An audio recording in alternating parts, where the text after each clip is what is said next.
Welcome to Guide Guru. We hope this video helps.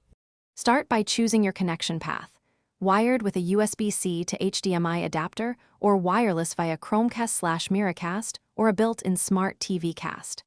Once decided, plug the adapter into the TV's HDMI port and supply power to any active adapter.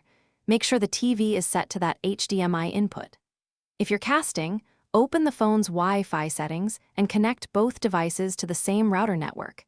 This ensures discovery. Now you're ready to move to device setup and permission. With the physical connection or network ready, configure each device.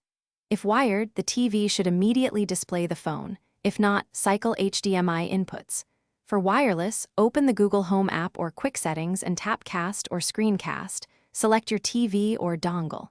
Make sure you grant the phone permission to draw over other apps and allow local network access, because without it, casting won't start. Once the phone lists the TV, tap to connect. You should see the phone screen mirrored within a few seconds. Finish by optimizing the display and testing media playback. For wired connections, set the TV to the correct resolution if scaling looks off.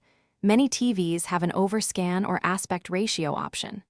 For wireless, confirm bitrate and signal strength. Move devices closer if lag appears. If nothing happens, unplug and replug the adapter, restart both devices, or try a different HDMI cable. A single quick troubleshooting tip: reboot the phone and TV and retry casting with a... Thanks for watching. Consider subscribing if we helped you today.